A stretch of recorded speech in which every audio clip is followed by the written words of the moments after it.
The joint venture is going to be called Arvind PD Glass Composites Private Limited, and it's going to predominantly manufacture glass fiber fabrics. Now, in India, the wind industry has been growing very rapidly, and India has become the 4th largest wind producer in the world.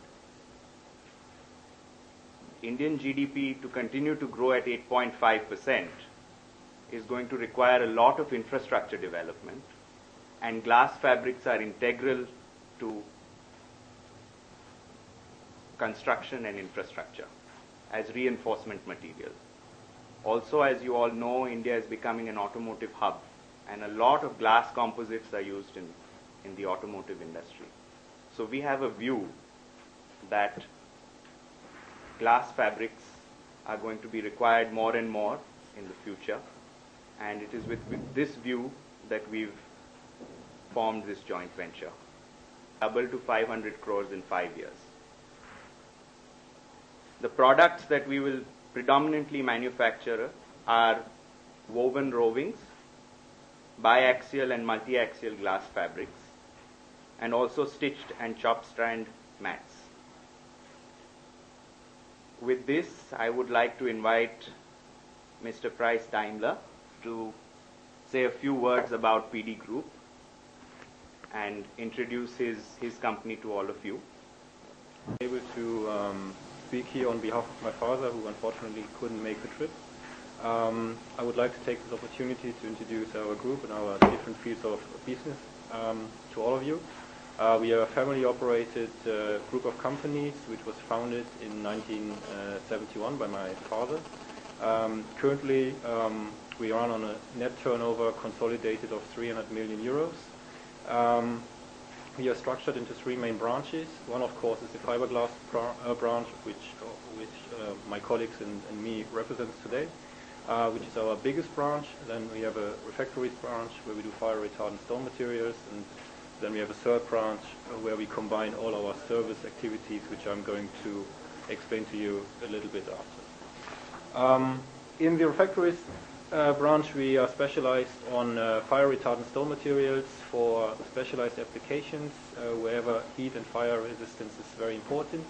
We produce stones and stone-like materials for glass furnaces, for instance, for the melting of aluminium, and for coke ovens and coke batteries. Other interesting other branches are the cement industry or general applications and environmental technologies, where you also need fire-retardant stone materials. The 2nd branch, which I already mentioned, is our service group. There we combine general construction activities, be it in the housing markets or be it in steel or architectural constructions, together with different environmental services which we can offer. There the area varies from landfill activities to wastewater management, or some decontamination of contaminated land via the use of bacteria. And the 3rd branch is, of course, the fiberglass industry, where we are more or less fully integrated. This means that we offer furnaces where we melt the glass as the raw material, and then further downstream processes into fabrics, into fiberglass mats, into coated materials, and of course into multi or biaxial fabrics for wind blades. And as I said before, it's a privilege for me to be here, and also, of course, I think for my colleagues to be here. And we are, of course, looking forward to answer your questions. 2 questions I would like to answer before. I think one question which is going to come is, why are you coming to India? There the answer is because we believe that India is probably the market to be in the future. We are not the first mover, but I think we are still well on track in order to race the race and potentially win the race. And the 2nd answer is, why Arvind? Because with Arvind we initially had a very good and very strong connection. We have lots of fidelity and trust, and we always had very open and constructive discussions, for which we are very grateful, and we are glad that we have found such an attractive and reliable and strong and well-known partner here in India.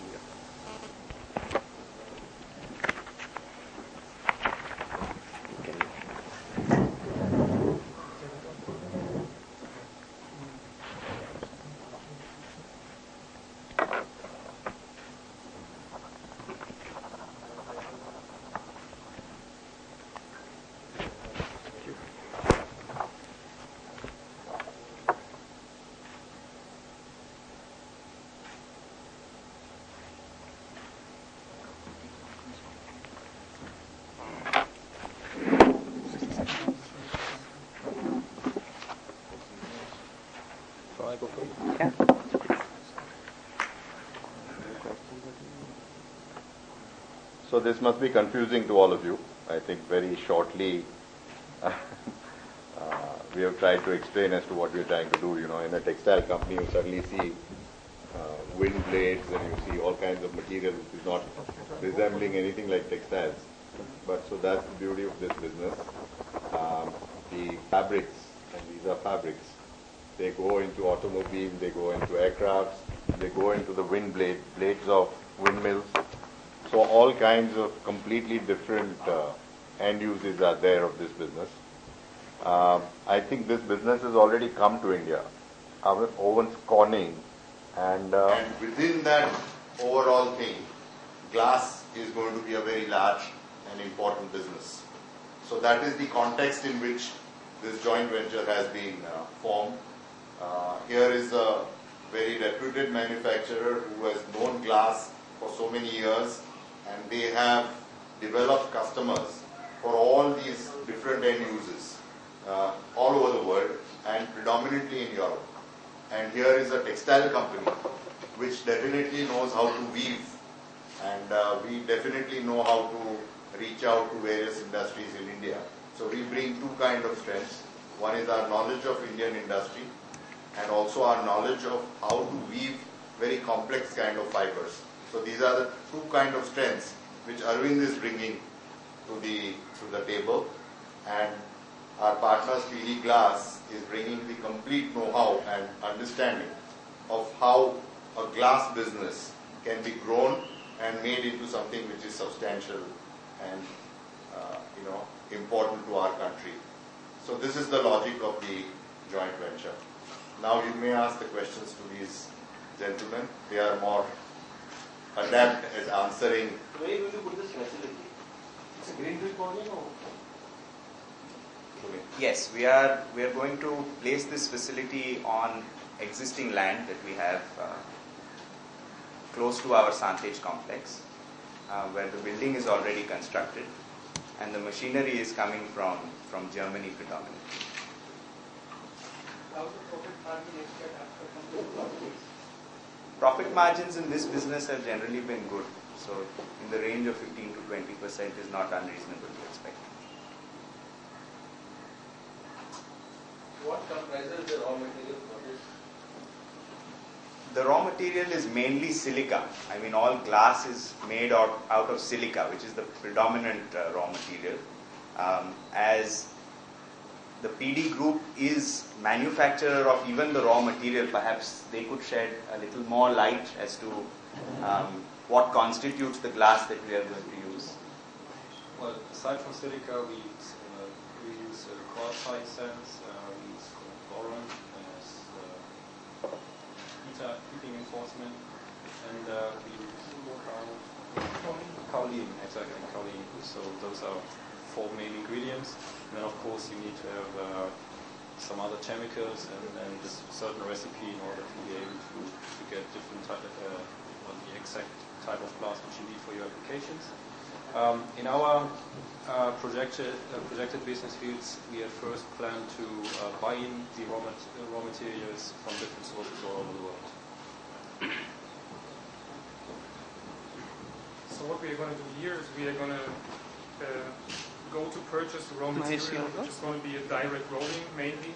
It's going to be a direct rolling which can either be imported or you have Indian suppliers too, and convert the raw material to some multi-axials or molten rollings. Just to give you an idea what you see on the table, all the things you see on the table are basically made of, except the microphone. Okay. But everything else is kind of made of fiberglass. So what you see in the very beginning here is a printed circuit board, basically the base material. You don't see it because it's on the other side. But that's the base material for any computer, any notebook, something which is entirely made of glass. You can show that PCB, what we are talking about. Where is the PCB? This one. On the other end... You are all aware of PCB, right? The base material is all glass. Yes. So it's a very large end use, All PCBs require this. What you see on the other end of the blade, this is kind of heat jackets, insulation jackets used for high temperature applications. Yeah, those jackets at the end of the, you can see that round thing. Silver looking thing. Silver looking thing. Just raise that, please. Yeah, that one. This is also made of fiberglass, coated with aluminum, gives you a very high temperature resistant. Insulation, all kinds of things used in pharmaceuticals and all chemical industries. Yeah. Everything where you have high temperatures or where you want to preserve a certain temperature over a long period. You mentioned that. Huh? So glass per se is a very big market. In our segment, What is the size of the market? yes, I'm coming to that. It's about 30,000 tons of multi-axial fabric and 30,000 tons of other kinds of woven fabrics in glass. These are the two predominant areas that we are going to target. And so in terms of rupees crores, it could be anywhere between 500 to 700, somewhere in that vicinity. You mentioned that you're going to get you're targeting a revenue of 250 crores in the first phase, and the investments are going to be 80 crores in the first 5 years. Yes. So this 250 crores is a timeline for the 5 years, or it's going to be for the first fiscal time? It's going to be for the first phase. The investments can be substantially more than 80 crores. This is, I think even the 80 crores, I think will be in the first 3 years. That will be in 3 years. Yes. The first phase will be comprising of 3 to 5 years, basically? Yes. So the 250 crore comes from the first 5 years, that's what. I would say we are targeting a turnover of 500 crores in the first 5 and maybe 250 in the first 3. These are high value materials, so the investment to turnover ratio is quite large. So with a smaller investment, you can get a larger turnover. Coincidentally, your decision comes at such a time when Gujarat is all set to become auto hub of Asia, and your applications are largely in the automobile sector. Of course, renewable energy also Gujarat is not scaling ahead. So, do you think a kind of a captive consumption really coming from the state within the nation? See, cars in India today use a very small proportion of their overall manufacturing components as composites compared to the rest of the world. But going forward, as we see, as in the standard of Indian automobiles also upgrades, we will see more and more glass composites, carbon composites being used.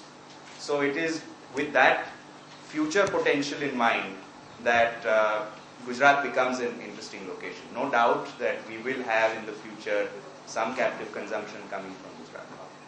You mentioned large part of the output will be marketed overseas. Yes. Which countries? See, we are looking at a very global footprint.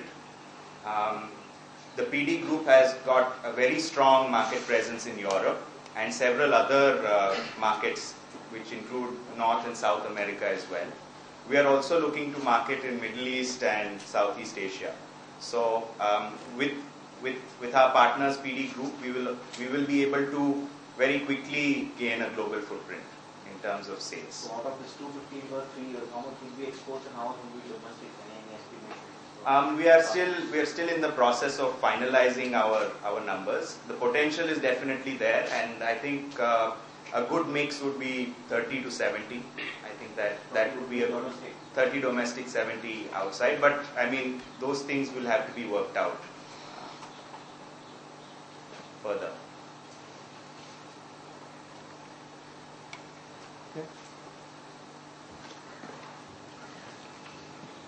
What is the size of the market today? In India? As I mentioned earlier, our estimate, and I'm not claiming that we are excellent at estimating the market size, but I think it is between 5 and 700 crores in India. Globally, it is much larger. Yoran could probably shed some light. So what Arvind mentioned, the 15 to 16,000 tons, basically glass composite material. Is the Indian market size, the overall global market size is estimated at roughly 1.2 to 1.8 million tons. Although we have to be very clear, that's not just this kind of composite material, it's all kind of reinforcement material glass. So it's job strands which are used mainly for all kind of reinforcement. The major market today is roughly 800,000 euro, and the second major market there is China, which is growing.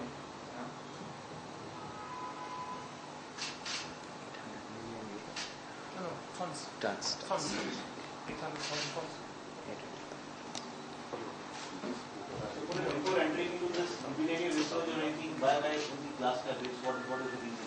See, it matches very well with India's growth strategy. You know, India, if it has to keep growing at 8%, you know, you need infrastructure. We know that wind energy is you know, a very big sector in India. We know that automotives are going to be increasingly manufactured in India.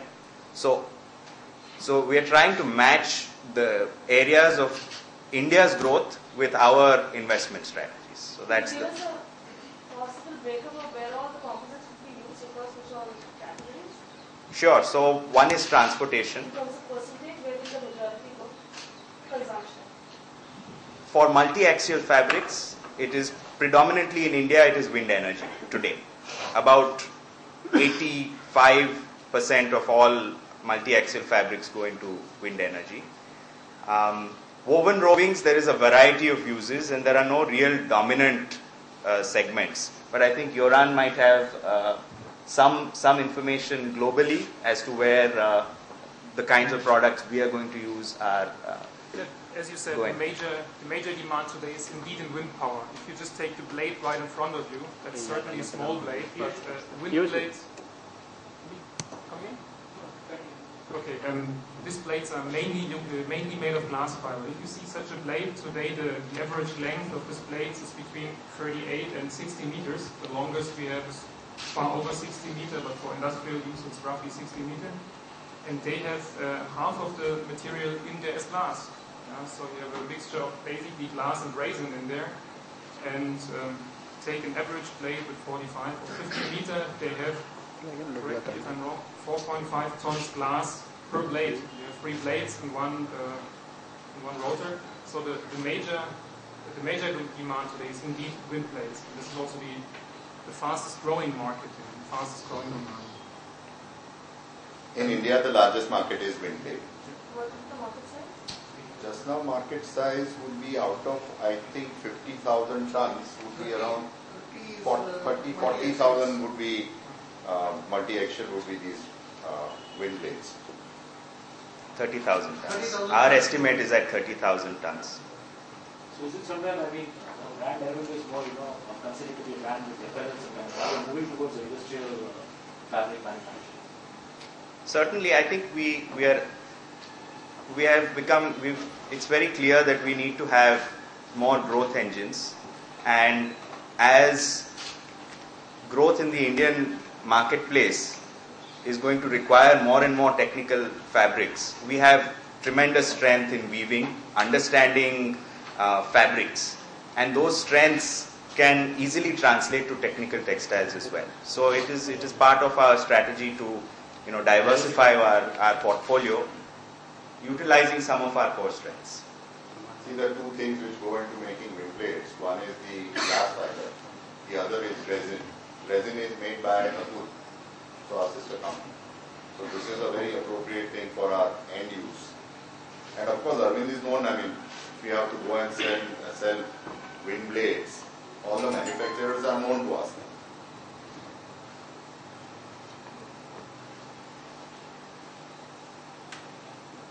Which other technical textiles are you bullish on? Technical textile is a huge subject. But Arvind is in filtration fabrics. Arvind is in aramid, which is bulletproof fabrics. Arvind is in belting fabrics and backing fabrics. So all kinds of fire safety, fire retardant fabrics. We have unique technologies. So if you really see that one is glass, one is filtration and all these allied other industrial products, and the third group is the protective textiles, which is fire retardant. These are the 3 areas in which we have gone. As I have been saying, that our desire or our vision is to become a $1 billion business in this area. So we will look at non-wovens, we will look at other categories of technical textiles. What percentage of your business comes from technical textiles? Just now, almost nothing. I think this year we should be doing around 150 crores, 100 crores. So out of $1 billion, that's a small beginning. Once this business starts, I think this JV should be able to do a reasonable turnover in the very first year. Because one machine would manufacture how many tons? Around 5,000. 5,000 tons. And every ton is around 200 rupees.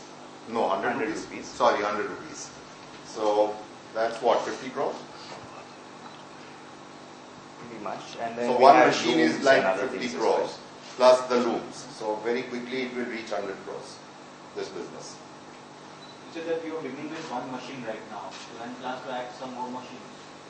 Very quickly we'll be adding. As soon as that we is can. what we need to figure out, because it takes almost a little bit of gestation period to get into this wind blade. They test out the material for almost 3 to 6 months. So it takes you a while, because once you make it, there's a very, very, very important component in wind blades. You heard about some wind blades breaking and creating problems for some of our esteemed customers. So this is a very complicated, this is a very important component of windmill. So people take extensive trials before they put it in their line and they approve a supplier. So once that is done, then ramping up is fast. So it will take a while before it is ramped up. Till then we will have to supply to pultrusion industry, and we will have to supply to, the body of buses is also made out of glass. So that is another thing. It's begun in a small way. Speedboats is so the Mahindras are making speedboats, and we'll be supplying some of the material to them. But the major ramp up will only come once we get some of the windmill companies buying from us. So Then have you received any kind of order or anything as of now? See, we've spoken to a lot of the wind customers, and they were very encouraging of a new supplier. So as part of our feasibility studies, we've met most of the windmill blade customers. So what is the timeline you said to be $1 billion company in technical textile sector? tough one. 10 years. Vision.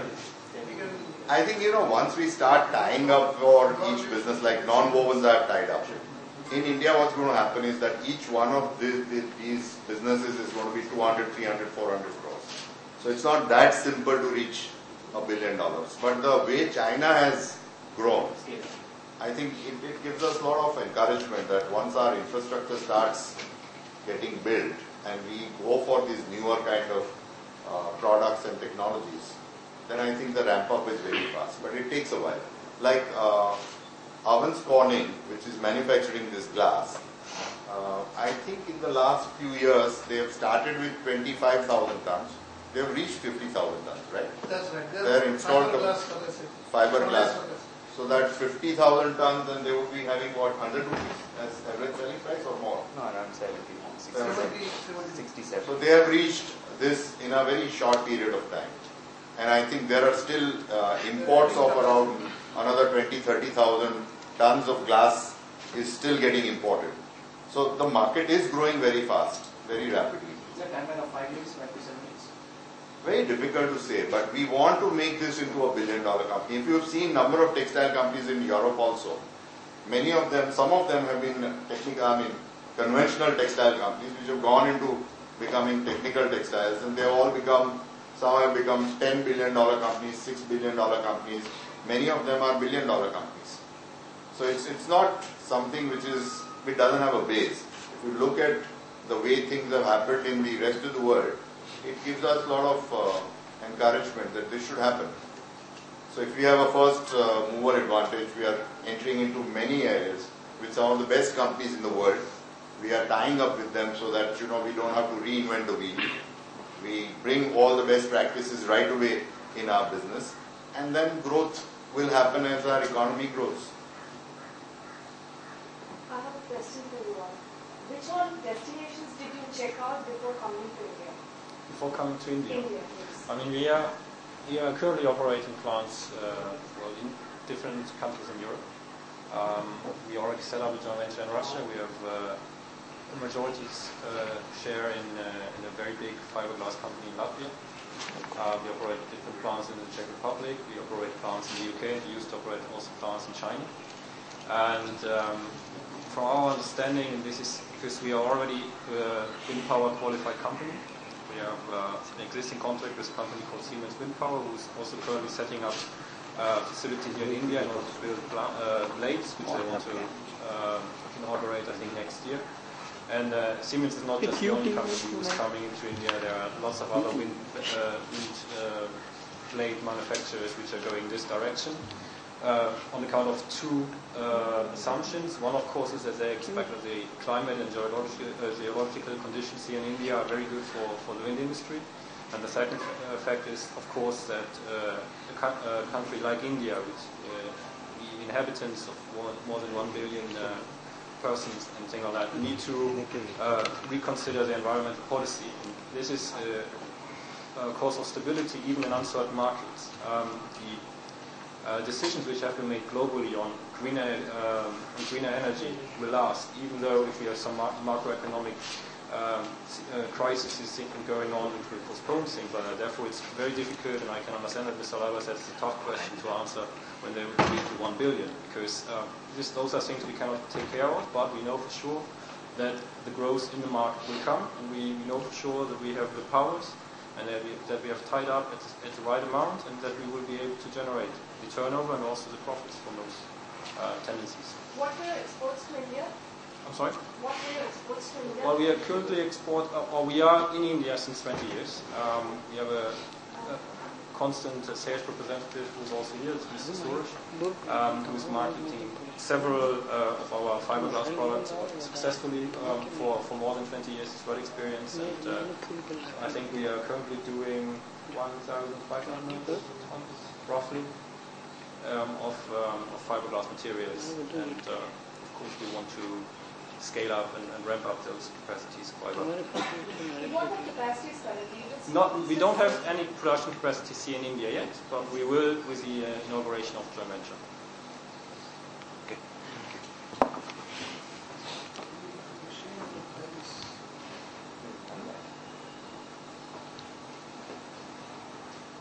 Any other questions? Who started your company? Like, you were quite young. Yeah, as I said in the introduction, I'm the second generation. My father started the company in 1971. You are tied up with Arvind. Yes. Which has a great reputation in the state. It's going to last for how many years after? What is the understanding span of your? Well, I haven't foreseen an exit yet. If you ask me, we want to maintain the cooperation. I'm asking this our chief minister is very keen on signing MOU. Every day some MOU. So we were wondering, like, no MOU has been signed with them. No, see, this has happened after Vibrant Gujarat. Now again, Vibrant is coming, 2013. So we have done it in between the two Vibrants. See, there is our chief minister calls everyone from all over the world, and it's a big function to attract investments. And most of the new announcements are made during that 1, 2, 3 days, where some $600 billion or $1 trillion investments get signed. So the question was coming from. Okay. Sanjay, looking at the present current situation and cotton, what do you think for? Can we discuss textiles some other time? I'll definitely discuss it. But you are not accessible easily. No, I am absolutely accessible. But there are no issues. There are no major worries. Currency is good for Indian business.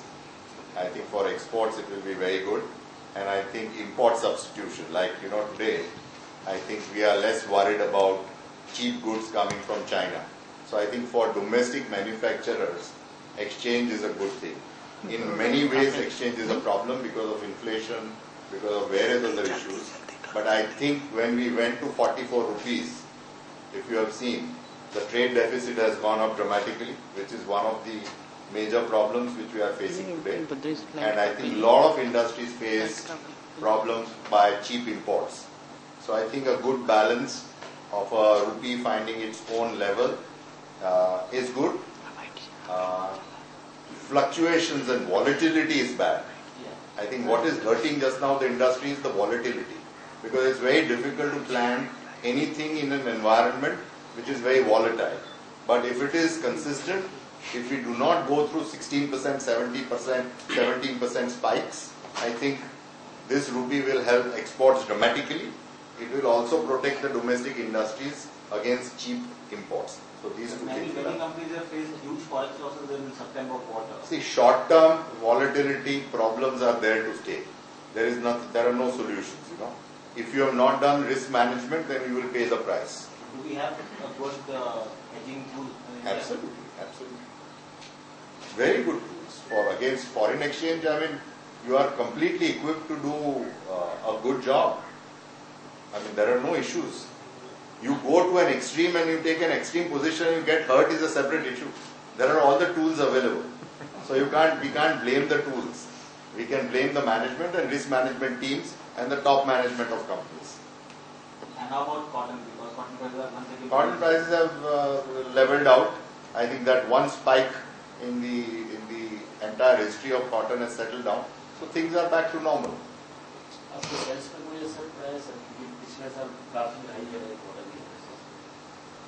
So everyone has suffered because of very high cotton prices, because the market has shrunk because of that. But things are coming back to normal. और global turmoil के कारण globally आपके sales पे कोई असर नहीं? Global turmoil, I have been saying that in textiles you don't have to worry about global turmoil because China is our major competition. China has 40% market share of the entire world trade. Once China becomes more expensive, India doesn't have to worry about whether there is a recession in the West or not. India has to just capture a little bit more market share from China, which is happening. So that is not an issue. Sir Arvind के retail real estate में क्या plans है और साहब अभी ये this will get into a completely हाँ जी. Who is the global leader in glass composites? Who is the global leader in glass composites? Is the question. Potentially Owens Corning, which is already in India. Owens Corning. First mover in the company which has most of the inventions or which the industry bases its inventions. Yeah, you have to kind of separate it. If you go for plain glass production, Owens Corning is definitely one of the biggest players in the world. If you go for different fields, if you go for the multi-axial products, maybe it's not Owens Corning. There are other European players which are just coming to India too. Yeah? So this is really too big a field in the composite industry to say this one is the market leader. This is really separated into various areas. In the glass production itself, again, Owens Corning is by far the biggest today.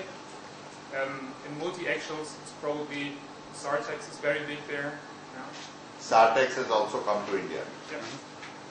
They have 11 machines, 7 machines? 7 machines. We are starting with 1, they have 7. I have one more question. The JV comes at a time when the world stares at a global downturn. What is the takeaway from the JV? Like, is this a strategic move? Absolutely.